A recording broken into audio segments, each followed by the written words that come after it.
PNP leader Rizvi Ahmed has said that the Bangladesh-India border is the bloodiest in the world. He made the remarks while visiting the home of Shorna Dash, killed in Indian border guard firing in Moulibazar Juri today.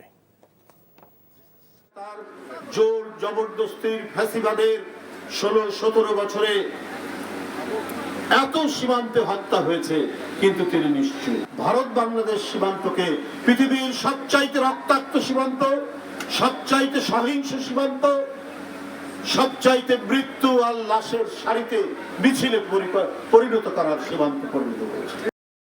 টাকা চুরির জন্য যদি আমার গলায় জুতার মালা পরাইতে হয়, তাহলে আমার শালীর সাথে প্রতারণা করার জন্য তোর ফাঁসি হবে। দুলা ভাই, আপনার তো ঘর জামাই বইলা একটা পরিচয় আছে, আমার তো তাও নাই।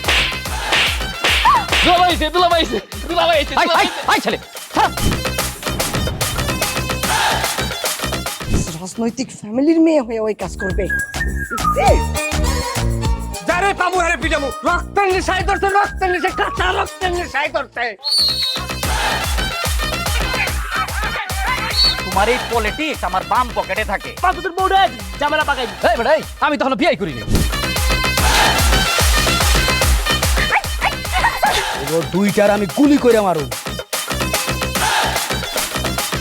মাসুদরা কোনোদিন ভালো হয় না। আপনার পোশাক এসে দেখে কিন্তু আপনার তালুকদার বংশের লোক মনে হয় না আব্বা, আপনার মনে হয় যে আপনি ফকির বংশের লোক।